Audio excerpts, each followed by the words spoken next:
Welcome to St. James Place. My name is Sally Harris, and I'm the president and founder, along with my husband Fred, of St. James Place. And it's my honor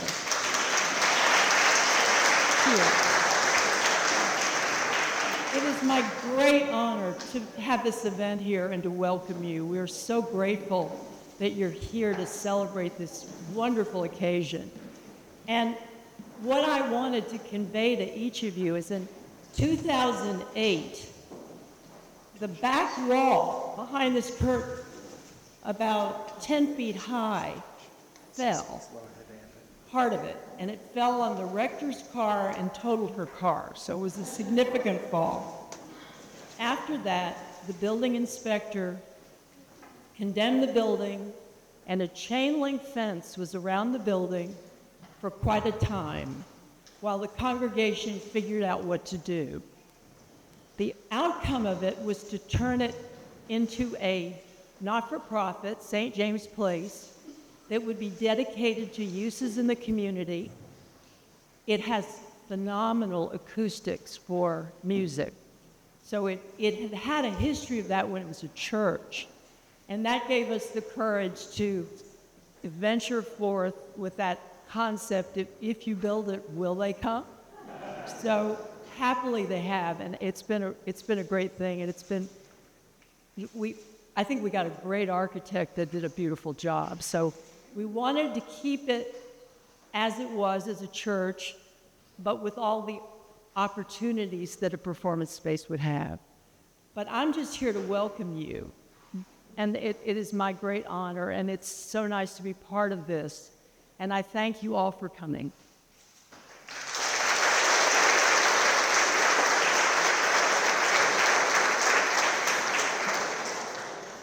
Good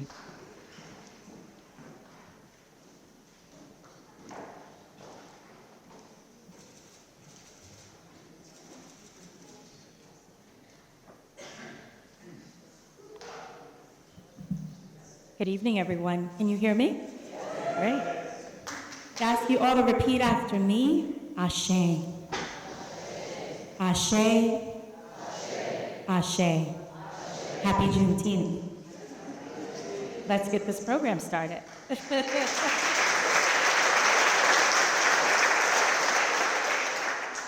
So, good evening, everyone. My name is Nye Whitaker, and I am proud to be the Executive Director of the W.E.B. Du Bois Center for Freedom and Democracy.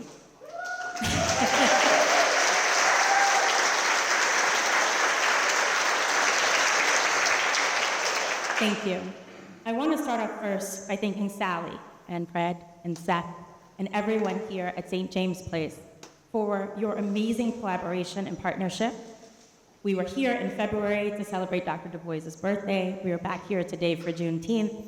And as we continue to build out our Reflections on Democracy series, this will be our home as we center the center without a physical space. So before we even get started with tonight's program, I want to invite you to our next program. July 11th, we will be back here at St. James Place, where we will talk about democracy and philanthropy. And we will welcome Dr. Marvin Carr, who is the director of the Center for Racial Equity at Walmart and the chair of the Council on Foundations. So please visit our website, www.duboisfreedomcenter.org, to sign up. I think it's timely for us to have a conversation about how we can use our time, talents, and treasures to build a better world. So let's get started with tonight's program.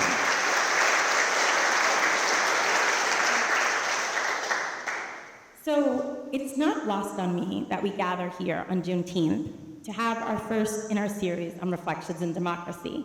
Our topic for this evening is democracy and leadership. And we are honored to be joined by two distinguished guests.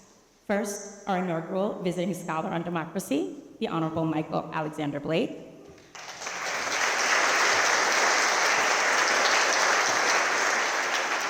And the distinguished Honorable Congresswoman from Georgia, Congresswoman Williams.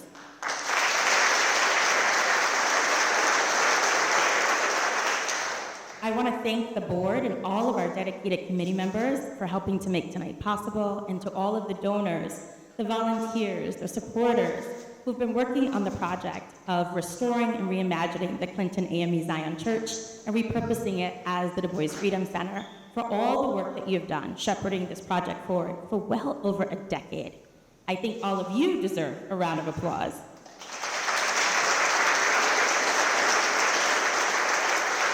I also want to thank the Mellon Foundation for their tremendous support in making this public program possible. And if you would like to see more of these amazing programs, I ask that you consider making a donation via our website. Again, I'm going to do the commercial, www.duboisfreedomcenter.org. But also, there are donation cards at the front desk, as well as a QR code. You can see any of our volunteers or staff who are wearing their Du Bois Freedom Center buttons, and they will be able to assist you with making a donation to support our efforts. Now, I have the distinct honor of bringing to the stage our first speaker, Michael Alexander Blake. In 2007, Time magazine is quoted as stating that Michael Alexander Blake, at the ripe age of 25, was almost as consequential to the election of President Obama as the candidate himself. Michael is a visiting scholar with us this year on democracy and has a long history of activism. And not only was he an assembly member in the Bronx, to the neighbor of Harlem, where I was born and raised, but also was a scholar and a fellow at Harvard and NYU, and is a 5-term member on the Council of Foreign Relations. And so we welcome Michael, who actually will be completing his divinity school on June 30th, to the stage, and we are going to have a ceremonial swearing in of our Du Bois Legacy Committee. So I'm going to ask Gwen and Randy to join us, and all of the members of the Du Bois Legacy Committee that are here, and also Lee Davis from our select board, to go ahead and swear our new appointees, including myself, in on behalf of the town. So I'm going to ask Michael to come to the stage, and everyone else can please stand at the apron right in front of the stage.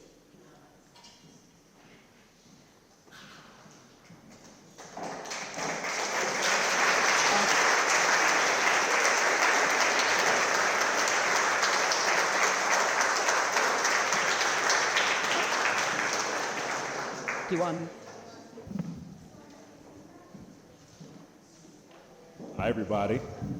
Good evening, everybody. What up? Okay, there you go. Happy Juneteenth, everybody. Happy Juneteenth, everybody. There we go. My comments will be primarily when the Congresswoman and I sit down in a moment, and I'll give her the flowers she deserves. But to the committee, thank you for your leadership. I always say I don't believe in coincidence. The fact that you get to serve in this capacity under the greatness of WEB, and for it to happen on Juneteenth is no coincidence at all, given all that's happening in the country. And you get to have the responsibility. For those that are not aware, as I've learned from joining the program, it's not just for one event. This is throughout the year in that leadership. So carry the mantle of democracy, carry the mantle of leadership, carry the mantle of reminding people that they have to be a part of this thing. We don't have the ability to sit it out, and you have chosen, not robbery, to do so. And so we are grateful for you. We're excited for you. And if I might, before I sit down, and I know Lee and others are going to come up in a moment, there is a line that has stayed with me that is appropriate for you all. It is from Lila Watson. If you have come to help me, you are wasting your time. If you have come because your liberation is bound up with mine, let us work together. This is what we ask for you to do. And with that, I'm going to ask for the words to be said so that you can be ceremonially sworn in, which just means you have more work to do.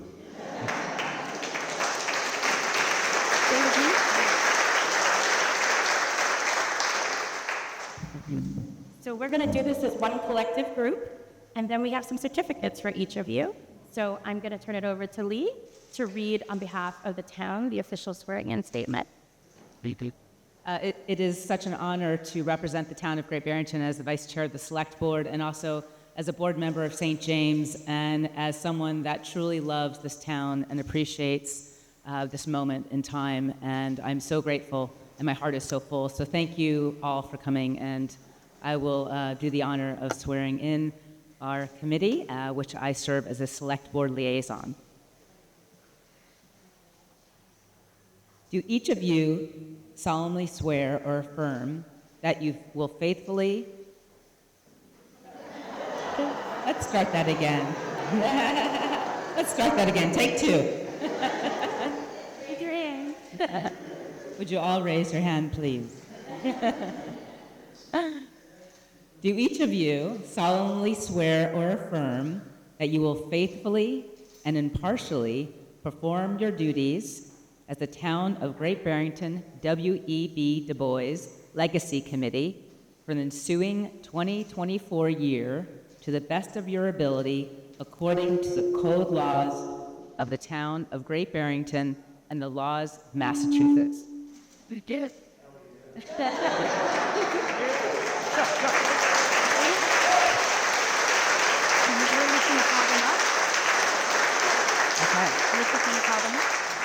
Okay. Dr. Alexandria Russell.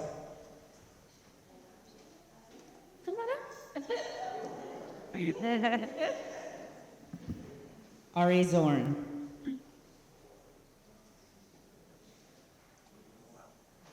Okay. Barbara Dean.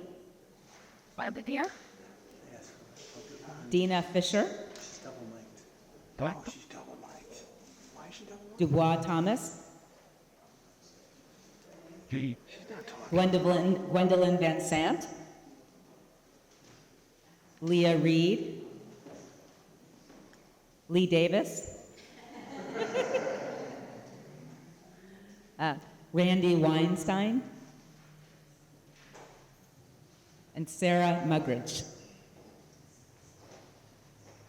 And last but not least, Nye Whitaker.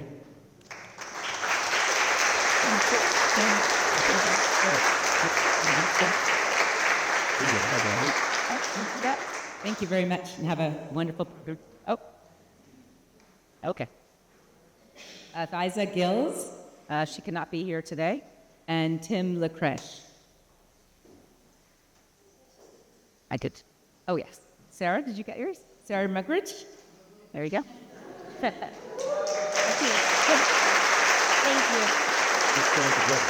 What's that down?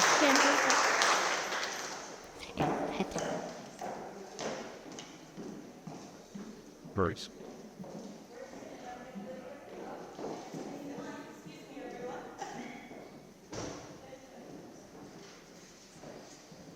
Or should I go? Yeah, why is she mic'd? Okay, fine. I don't understand. I was told to put a lab on her. I don't either. Can you turn it off? Okay, that's what the ring was, because she leaned over the mic towards the mic. Did you turn it off, or just turn it out? I just turned it off, okay.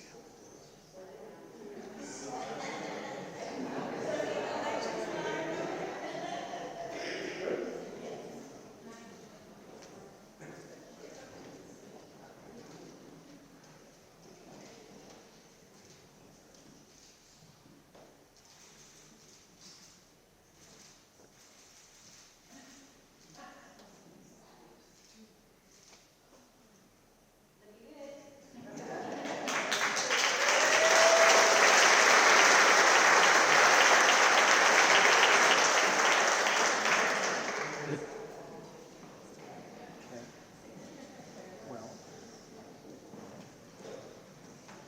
her mic's down. Okay.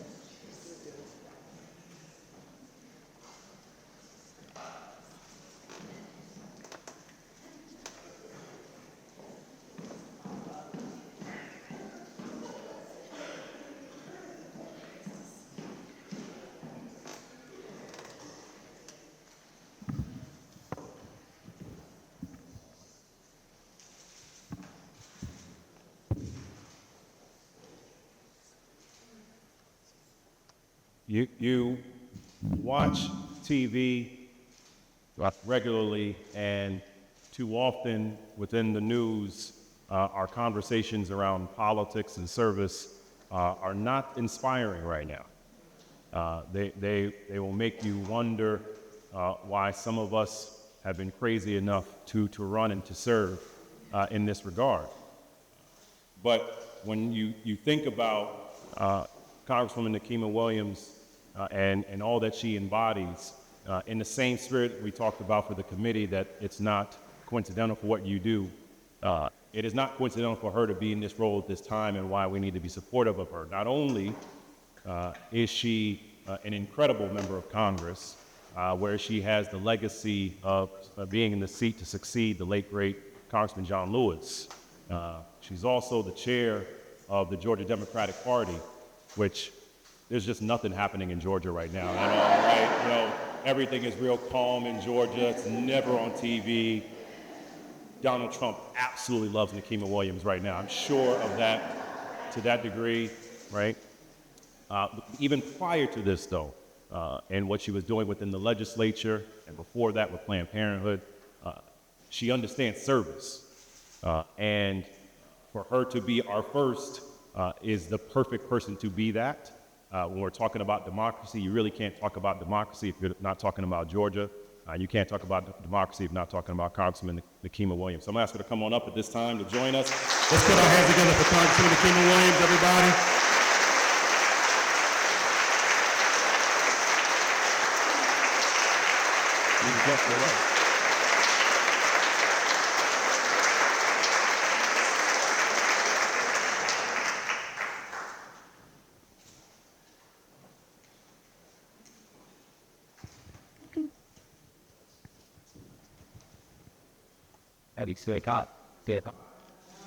You turned yours off, my friend. Hello, I am.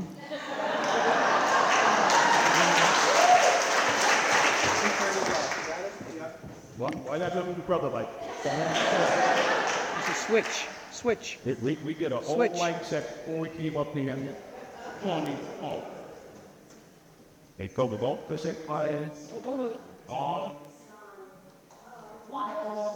Is there a switch? did not. Yeah, just use that one, sorry. Nate.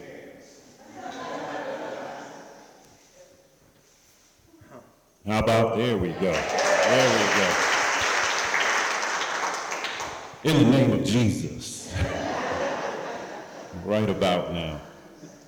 And before we keep going, I could tell someone was laughing over there. Before we keep going, can we just thank the team that made today happen? Everyone that's working behind the scenes. Thank you for absolutely everything. And thank you for all of you showing up. We know it's an off day. You could have been barbecuing or something like that, so we're grateful that you did show up today here. Can we clap it up one more time for Congresswoman Nikema Williams, everybody, before we keep going?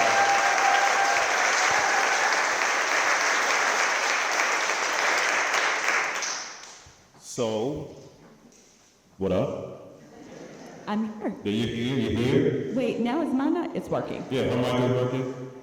So just for dedication purposes, how far did you have to fly to get here today? I started, I don't know what time it was for you guys, but I left San Francisco at 10:10 last night, connected in Detroit, flew into, I didn't even know which state I was in. I was in Connecticut, actually. And then drove here, and here I am. There you go. There you go. But I'm excited to spend Juneteenth here because we have to make sure that we're having purposeful, intentional conversations, especially about our democracy. So there is no other place that I think is more fitting to be on today, on Juneteenth. So happy Juneteenth, y'all. There we go. There we go. So just on a personal note, like the responsibility that you have to have on so many different degrees, right? Like you have to run a state party that is constantly under attack in the news. You have to be a member of Congress. You have to be a mom. You have to be, I have an 8-year-old, my Carter cakes. you know, right? You have to do all these things. What are you doing to give yourself a sense of peace in all of this? So it's funny that you asked that. I have a little crew of women in Congress that we text often. We're in a little signal group so nobody can infiltrate it. And today I have one of my friends, Johanna Hayes. She's a member in Connecticut. And I texted her, I was like, I just flew into Connecticut. I didn't even know I was this close to you. And she said, but weren't you just at Silicon Valley yesterday? And weren't you doing this? And she went through like my entire schedule. And she said, what are you doing for yourself? You need to rest. And then I told her about another trip that I'm doing with the National Organization of Black Elected Women. And I thought it was for fun. And she was like, you know that's still work, right? So actually, this brings me joy, like working and serving the people of Georgia's fighting 5th Congressional District. It is the honor of my life, and it brings me joy to do this work. All right now.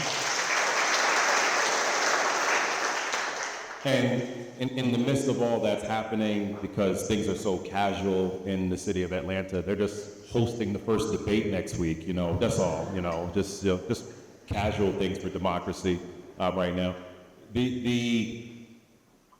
Your feelings that you had when you all got the call that you were hosting the first debate?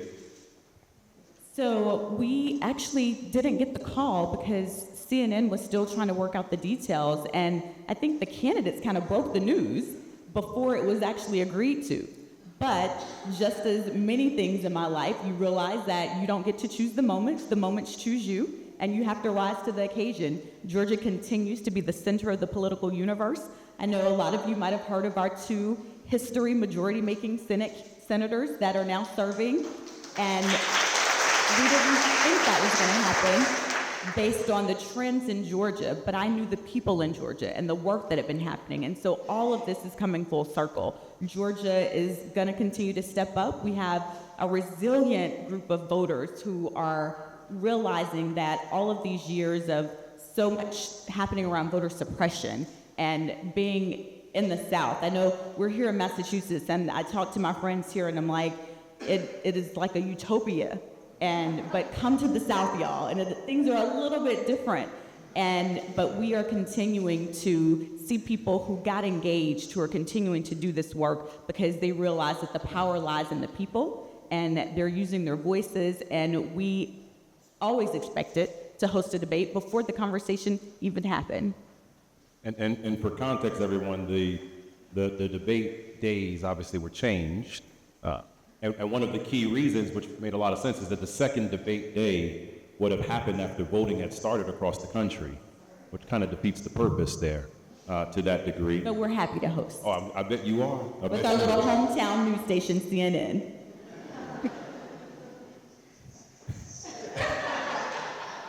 Tell you, they feel good in Atlanta, right? They feel good right there. Now, did anyone think it was a little hot today? Was it hot outside? Yeah. So just imagine that. So is it still illegal for someone to have water to stand in line in Georgia? So for context, you said it was hot here today. I don't know what the temperature was, but when I left Atlanta on Sunday, it was 99 degrees. And that's not the heat index, so that was even higher. But the real temperature was 99 degrees. And during the election cycle in 2020, I remember in the primary, standing in line on my 10-year wedding anniversary. I waited in line for 5 hours to cast my vote in the primary election, and the line was wrapped around the building, and we had people out who were we had comfort teams, we had bands and musicians and food trucks, making it a voting experience. If people have to wait in line for these hours, let's make it fun. Let's make sure that they're comfortable and don't have to get out of line. I was delivering pizzas to people all over the state, and we had some people in our state who realized that that was helping people to stay in these long lines.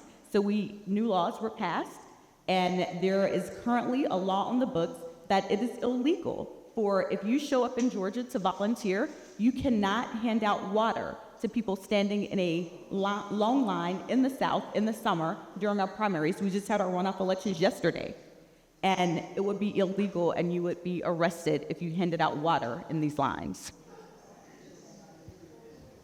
But everything's fine with democracy, everybody. Everything is fine, nothing to worry about here. But to that degree, it's important for us to know what's going on in these other states. Obviously, I live in New York. I tell people often there's essentially 7 battleground states that are going to determine who wins this thing, Georgia clearly being one of them. And all of us in the other states need to know what's happening in those 7 so that you can educate people, make them aware of things, and prepare people. Like, hey, be hydrated before you leave your house to go vote. Make sure you I see a friend here wearing this Boston Celtics hat. I know which state I'm in, so to myself. Here we go. We used our State Farm Arena where the Atlanta Hawks play, the Mercedes-Benz Stadium where the Atlanta Falcons play. They opened up these stadiums to be mass early voting sites. That was made illegal. So now we can't use, private places cannot be used now as voting sites, but we use those places so that we could get rid of the wait time and people could be waiting inside and see the stadium and the arenas and make it an experience. But now that is against the law in the state of Georgia. And for context, 2 years ago, the NBA, shout out to the NBA. As a Knicks fan, I'm gonna let you have your congrats to the Celtics. Congrats to the Celtics, yeah. Oh, I forgot the congrats part. Yeah.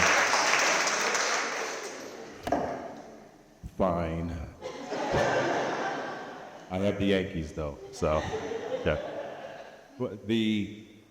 Think about the dynamic of sports, as Congressman just mentioned. 2 years ago, the NBA Social Justice Coalition, many people didn't realize this, all the teams of the NBA played the day before the election, so that every team was off on election day so that their sites could be open, right? But for those that are attacking democracy, they didn't like that. They did not like that. And so, Congresswoman, I think it'd be helpful for people to hear what are some practical ways that we can actually protect democracy. Legislative action, executive action, of course, the John Lewis Act is a critical element of that, so that people can think about ways they can be involved in the fight. So we have a number of legislative initiatives, and when you hear them, you might think that they might sound wonky or whatever. But if you think about going to a McDonald's, anywhere, not just in this country, but in the world. My son Carter, when he shows up to a McDonald's and he orders a Happy Meal, he expects to get his chicken nuggets, fries, a drink, and a toy. And that is standard across the world if you go into a McDonald's. But when voters show up to vote, it is a hodgepodge of laws depending on your zip code. It could be different, and we have 159 counties in Georgia, and we have 159 ways that you access the ballot. So we don't have a uniform standard for voting in this country. The John Lewis Voting Rights Advancement Act, it would protect the protections from the Voting Rights Act, but then we also have the Freedom to Vote Act. The Freedom to Vote Act is a comprehensive piece of legislation that would standardize voting across the country. We've passed it not once, not twice, but 3 times through a democratically led Congress, but now it just sits there. We couldn't quite get it through the Senate because we needed a little more help working on that. My 2 senators were not quite enough to get us to that 60 mark, so we still have work to do there. But these are 2 critical pieces of legislation that bind it together, can give same-day voter registration, standardizes the piece of IDs that you need to vote. In Georgia, I represent 11 colleges and universities. I represent the largest consortium of historically black colleges and universities in the country: Morris Brown College, Spelman College, Morehouse College, Clark Atlanta, the Interdenominational Theological Center, all centered in my district. You can use your ID from Georgia State University and Georgia Tech University, but not from Morehouse or Spelman because they're private institutions. So we need a standard on the IDs that you use. We need same-day voter registration because if you can show up to vote in Georgia anywhere in your county for advanced voting, but on election day, you're restricted to one location, even though we have the technology because we've been doing it for 2 weeks during early voting. So just standard way of accessing the ballot, and y'all can help with that. You can make sure that when you see these Senate races across the country, your senators are leading in this work. So I don't have to question what they're doing. I'm actually leading on a Youth Voting Rights Act with Senator Elizabeth Warren. So we're working on that together. But when it comes to some of our other senators, they need nudges. They need a push. And it's also an election cycle, so maybe they need to find an early retirement and let someone in who is willing to do the work of the people.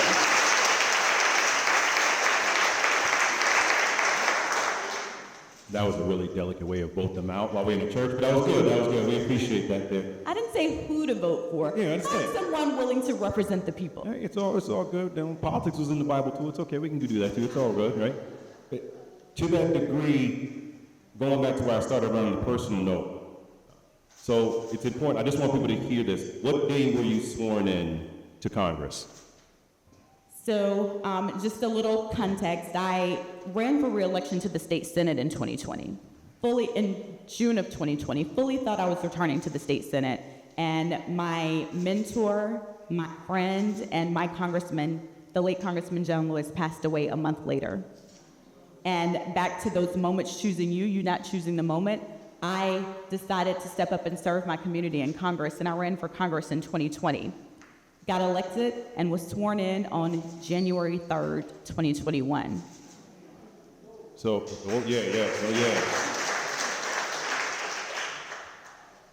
I think the back two pews picked up where I'm going right there. So, all right. So January 3rd, 2021, and then this small thing happened January 6th that no one was, So, and again, we gotta context is important. Senator Warnock and Senator Ossoff were having their elections. So all these things are happening simultaneously. January 5th. So I got sworn in on January 3rd. I'm the state party chair. I'm a new member of Congress. 2 days later, we are up all night because votes were being counted, and we're making history, swearing in the first that I to be at represent Georgia in the United States Senate, and the first in the United States Senate.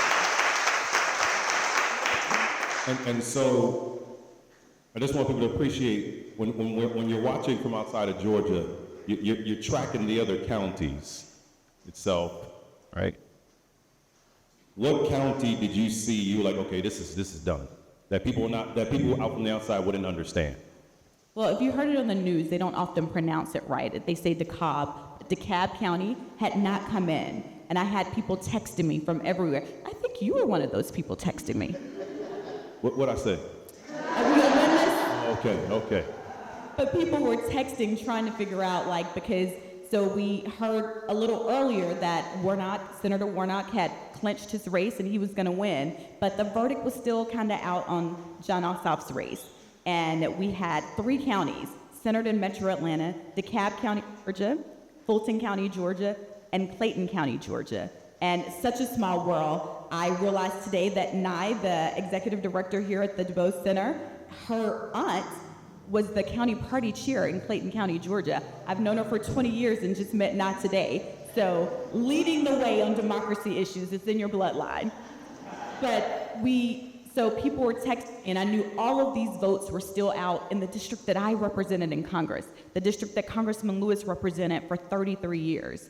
And I knew then that we were gonna have not one, but 2 new United States senators representing Georgia, because there were too many votes in my district that were still outstanding. And so it's important, well, one of the reasons I was texting the Congresswoman was I was in Pennsylvania for the last week of the general election. And so I had folks, maybe Nikema was one of them, texting me like, what's going on in Pennsylvania right now? Because we had to wait. People remember, the election didn't get called till Saturday, right? And in large part because of absentee mail, which it was a good thing of democracy. Like, people forget that it took some time, which is why I wanted people to understand about the water dynamic, right? There's a lot of pieces you gotta be thinking through. So you have these eyes. So you've gotten sworn in. You've had elections that, before we see January 6th, should have made us elated that the country is going in the right direction. And then January 6th. So Senator Ossoff's election actually got called in the middle of the night, so it was already January 6th. So I am doing anybody that wanted to talk to me, any media, I'm doing my I Took So tour. And I am we knew that we could pull this off. We just needed people to believe with us because we were doing the work on the ground. And then I got a call from Speaker Pelosi about Georgia being one of the states where our electoral college votes were being challenged, which had never happened in this fashion in the history of our country. And I was also one of our 16 electors to sign on January 6th when we were going to certify the elections in the U.S. Congress. And so I'm prepping my statement because as a new member of Congress, 3 days, I didn't even know how to get to the floor to make my remarks, but I got a chance to speak on the floor, or I thought I was gonna have a chance to speak on democracy and voting rights and access in the seat that is meaning so much to me, that was held by Congressman Lewis, protecting our vote and standing up for the voters of Georgia. and I'm sitting in my office. It was still COVID, so everybody wasn't on the floor at one time. And Arizona comes up for the vote, and I get a message from the floor leader saying, as soon as Arizona finishes, Georgia needs to come to the floor because then you need to speak on behalf of your electors. And an hour later, I see the TV, and I start getting text messages, and I start looking at Twitter, and I realize that something is going on, but I was not really clear what was happening because, again, I only got sworn in 3 days earlier, so I didn't even have access to the House email on my phone to get the alerts to go to the safe room or even to know where the safe room was if I got the alerts. And we had to hide in our office. My new chief of staff, who is still with me, Melanie, we could hear sirens, we could hear everything happening around us.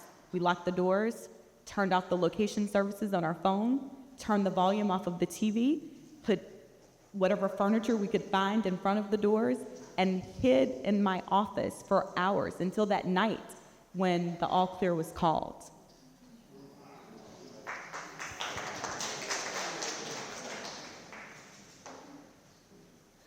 So why keep doing this then?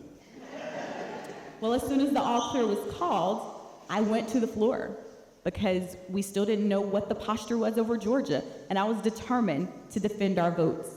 I have been doing this work for a long time. In 2018 in the state Senate, when all of you might have heard of our gubernatorial candidate, Stacey Abrams, Stacey was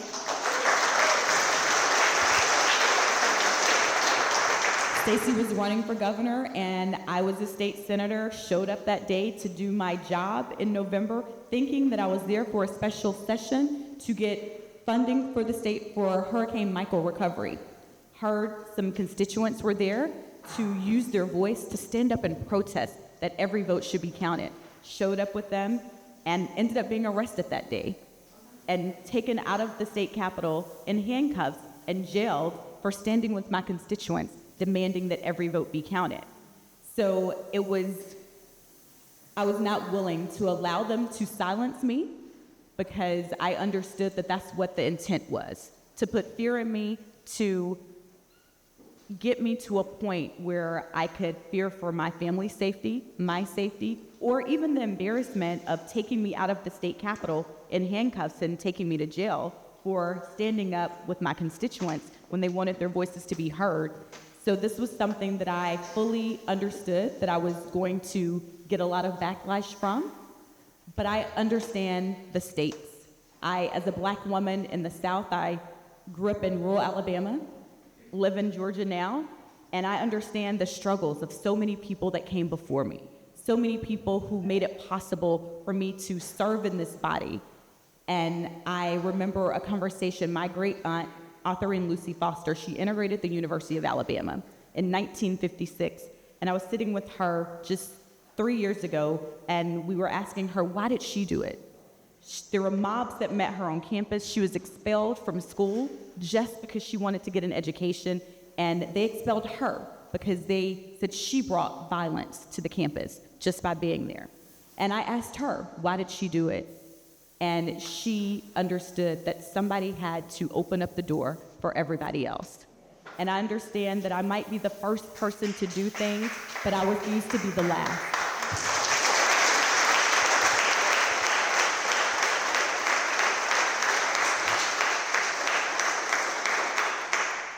You got like an amen corner going on over there. I could hear them over there, you know. I'm a church lady. We love those church vibes right there. Can you give us perspective of the other clear attacks on democracy that are happening in your state that may not seem directly political, but they clearly are, right? So Fearless Fund, which is being used to try to break down black and brown business programs across the country. What happened to Fani Willis, to me, was purely sexist and racist. I'm just going to call it what it is. And the dynamic of how it continued to be stood up. You have a lot that's going on there, right, in your state. We may need to pray for Georgia as I'm thinking about this right now, right? But like, how are you all internalizing that so much of the country is looking at your state for so many different things to quite frankly give hope, right? Because it is our responsibility not to look at things and just say, oh, well, we're going to be defeated. No, you got to think about, like, okay, how do I turn this around for everyone else? So how are you taking all that's happening but actually turn with a positive spin? So even with the big things that you see on the national news, with our DA being attacked at every angle, and even with, that's not just the end of it, them trying to get her pulled from giving Donald Trump more felony convictions. But even beyond that, there's a new law where they want to strip the power from local DAs, and that passed the state legislature, and now they're looking to fill this committee where they want to investigate local DAs, which has never happened before. And even with the Fearless Fund and taking funding away from private venture capitalists who are investing in Black women starting businesses, so they are in court right now, and we're going to continue to see this through, but there are so many other little things happening on the state level that nobody ever hears about, but those are the things that could overturn an election.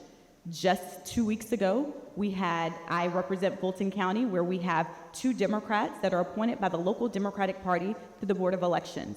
We have 2 Republicans appointed by the local Republican Party and a chair of the Board of Elections. The Republican on the Board of Elections refused to certify the primary election, setting the stage for November. And there is a state law that was passed where any voter can walk in to any county registrar's office and challenge your status as a voter in mass numbers. It is not limited to any number of people. You don't have to have a reason, but then it is incumbent upon the voter to show up to affirm that they're eligible to vote. And this can be done all over the state. We only won Georgia by 11,278 votes. So a very small margin, and they are trying to chip away at that. But then I show up at county party events in the deepest, reddest counties or the brightest, bluest counties. I tell people I represent a deep blue district in a periwinkle state. And we understand that you can't put this genie back in the bottle that came out in 2020. Georgia voters are showing up in mass numbers. Georgia voters understand that we have the power in this election. We shouldn't have to out-organize our way out of voter suppression, but when it comes down to it, we're willing to do whatever it takes.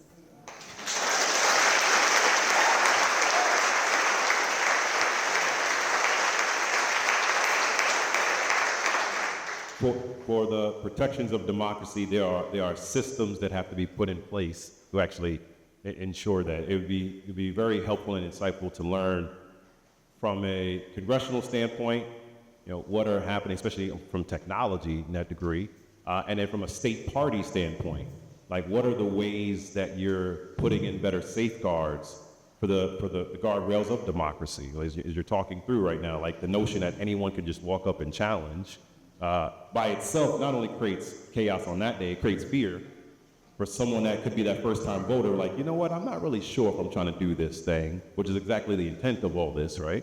And so from a policy standpoint and also on the party standpoint, what are the ways that you're putting in infrastructure for success to protect democracy?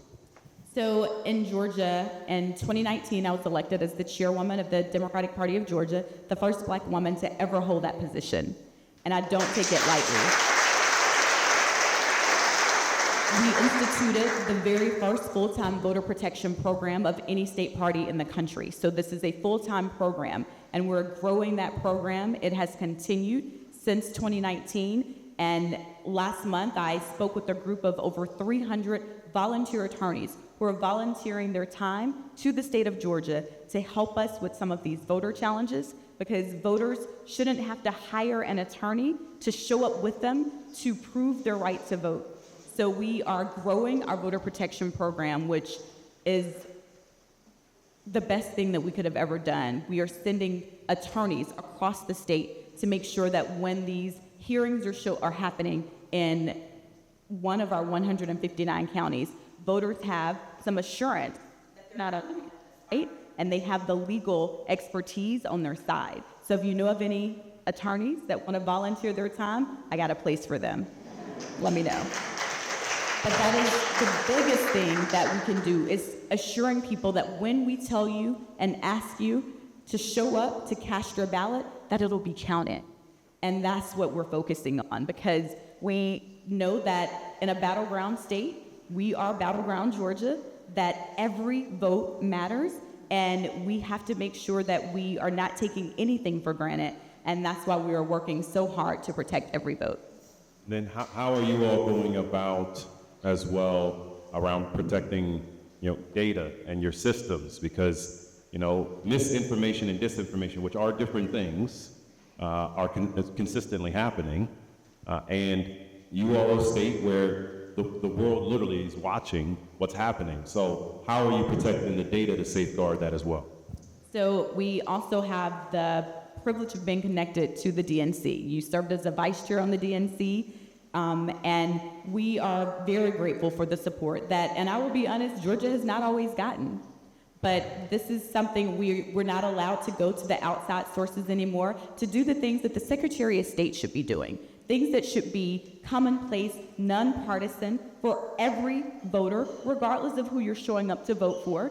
But these things aren't happening. And so we are leaning on, I just spoke with people in Silicon Valley just yesterday, or I guess earlier today.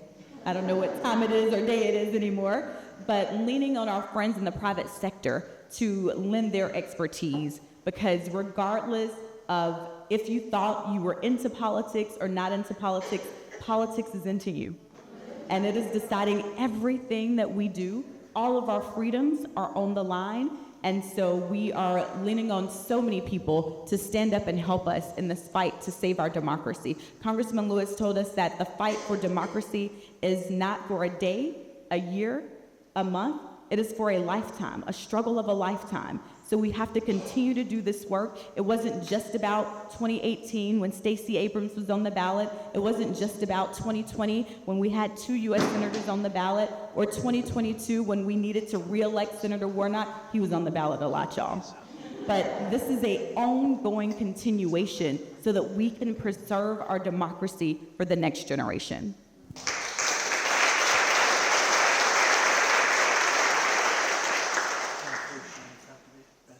Just a personal anecdote. When I ran for vice chair, so I ran in 2017. She already laughing. She already know I'm about to go right here. So this was after the 34-time convicted felon just won his election, right, as president.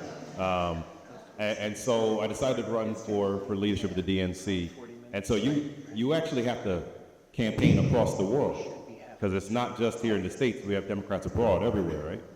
And there were some specific votes that were slightly difficult to get. That they were very clear that I might have needed some convincing. that there were some questions that had to be answered. And so as I saw at that time, I think the senator that you still stay senator, right?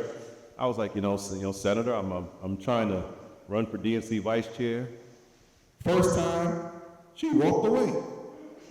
She's like, no, we're going to talk about some things that have to be answered here first.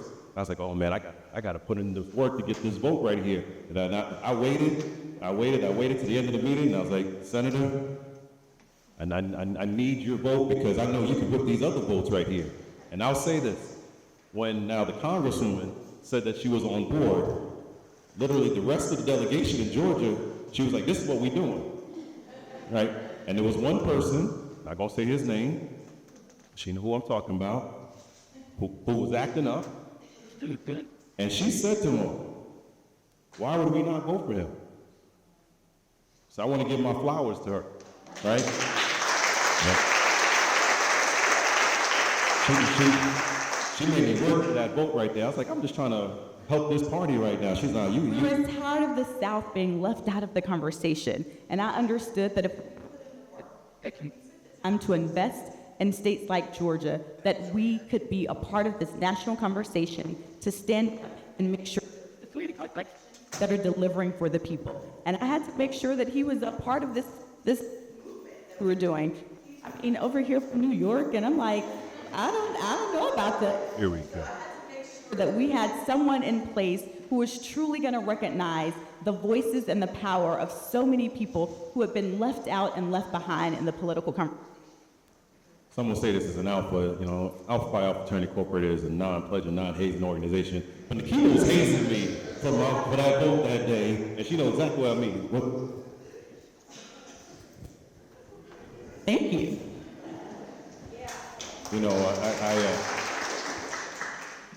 I'm from the Bronx. You just can't roll up on stage like that. I was looking like, where did he go? I'm out here looking around, and then you went behind me too. I'm like, just hold on, Steve, hold on, bro. I mean, we'll flip a chair up in here real quick right now. Maybe just roll it up here like that, Okay, let me compose myself right there.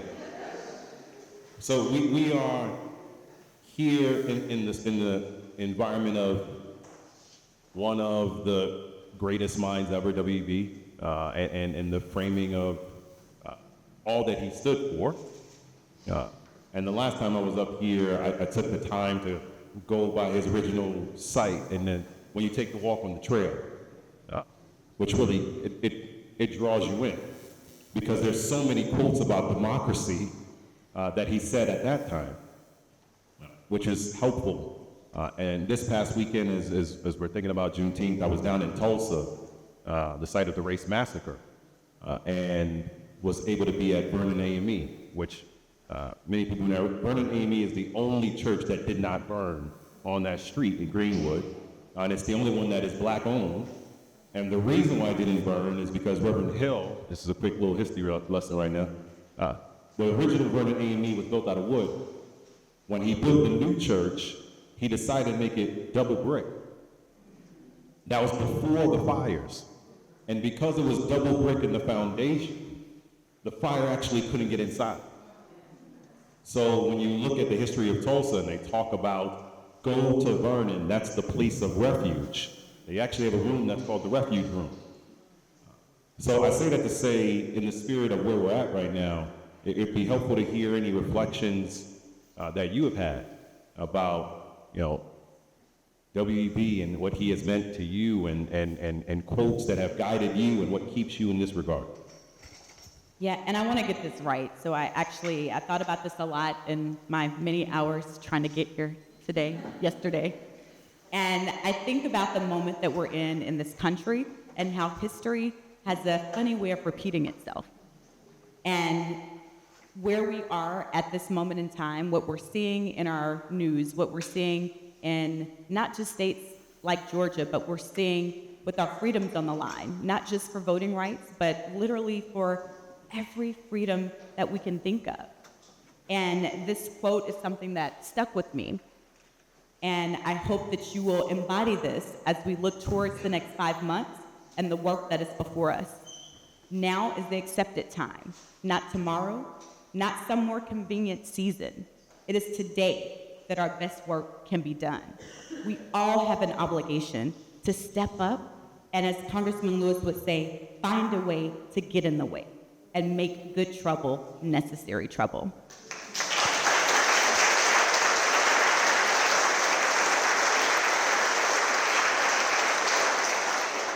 So as a final question here, we like to stay on time here for our events. And as Nye said, our next one will be July 11th. So we look forward to seeing you all back here July 11th with Dr. Marvin Carr. And how can they find out more about that event or register? I mean, we got folks out here. I mean, Nye made the announcement earlier. I mean, Nye's gonna come back up here and close this out. I love when folks try to moderate the moderator, right? I mean, I'm trying to tee you up for a question. You are here asking about the next event. Just come back here. That's all you gotta do, everybody. On July 11th, right there, right? In that regard, as you can tell, we're friends. As you can pick up on this by now, right? Most of the time. You see. I ain't gonna talk about your Georgia sports. I'm trying to be good right now. Trying to let you live right here. Your Georgia sports is real suspect. Your Georgia sports needs some prayer, but I'm gonna leave that alone right there. We have beautiful stadiums. Who cares about those stadiums if you lose? I'm not really understanding that. Okay, let me stay focused out here. We're talking about democracy right now. So, how can the people in this room, their family, their friends, their networks, and I'm asking this intentionally in 3 separate ways, support you support Georgia, and support democracy?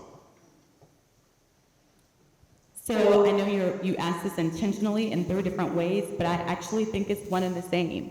Supporting me, supporting Georgia, is supporting democracy. We have everything before us this election cycle. And I fully understand that it is not just up to me, it is not just up to our scholar in residence, Michael Alexander Blake, but it truly falls back to all of us. So you might not live in Georgia or one of these battleground states across the country, but I bet you have friends, relatives, co-workers who do or have ties there. Or you might have some Sky Miles and Delta Flies everywhere, y'all. And I welcome you to join us in this fight to save our democracy. At our organization that I lead, GeorgiaDemocrat.org, there are a number of ways that you can volunteer your time. If you have legal expertise, I heard Nye say earlier, your time, talent, and treasure, y'all, we need it all. And it is a group project. Not one person can do this, and it truly will take all of us. We saw that when we were leading up to those runoffs in 2020 and 2021, that the country showed up in Georgia in force. I remember having a conversation with Speaker Pelosi. She had me on a call with over 1,000 volunteers in San Francisco, and I said, don't make a Southern accent. We will be able to detect it.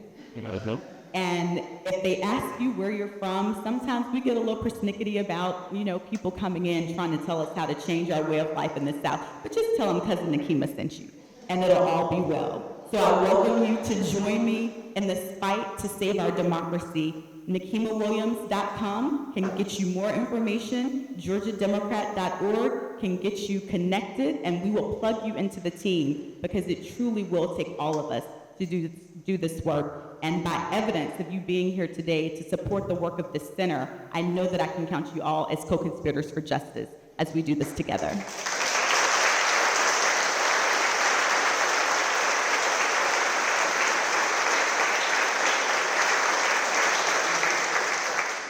I'm going to close my portion with some housekeeping in regard before turning it over to Nye. But can we clap it up for Congresswoman Nikema, everybody? Come on, y'all.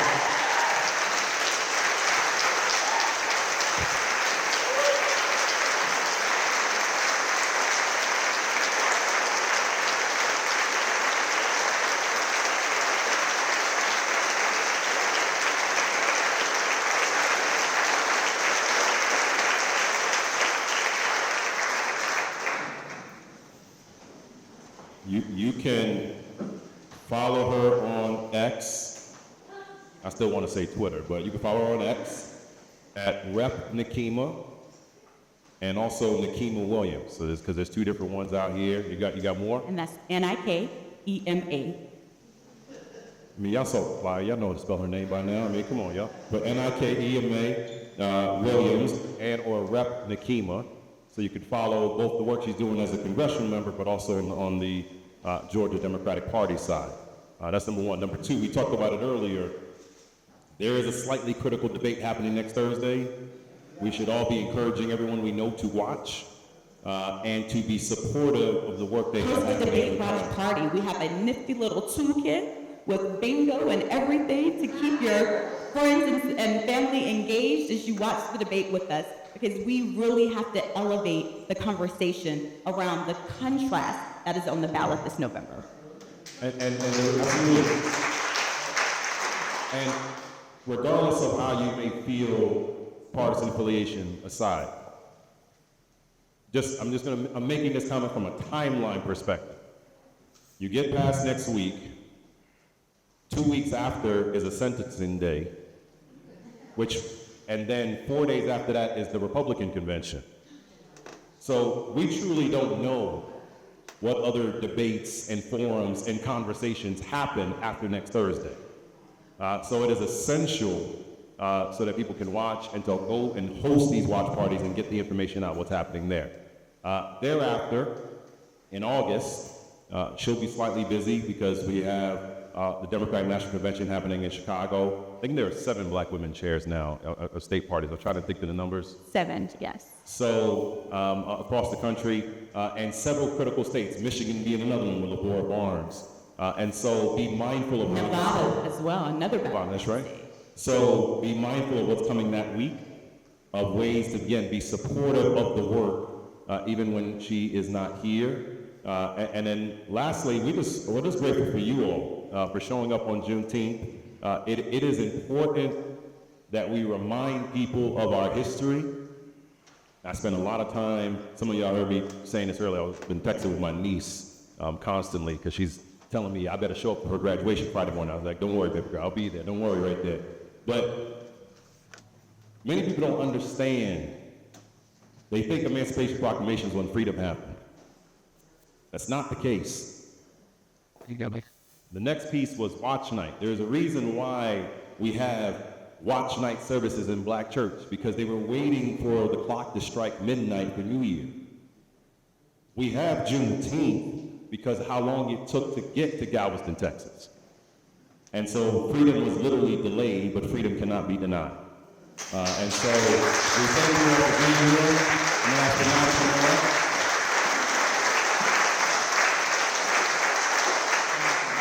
and when that comes up, now this is one time someone can come on up here. Can we do a photo? Come on, come up here, please.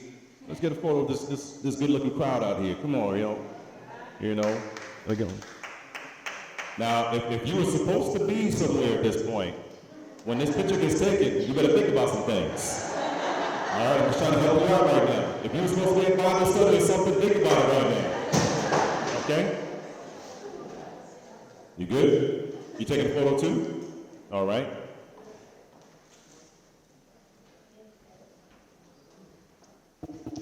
That means look this way.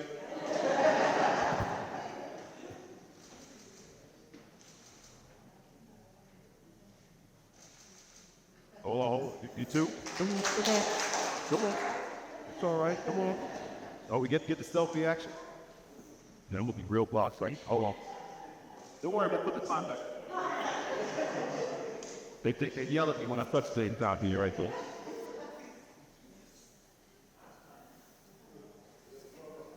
You gotta get everything together. Yeah.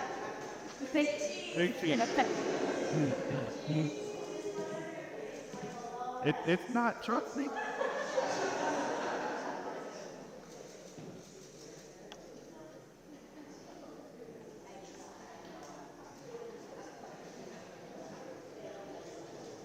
There you go. Go ahead, Doc.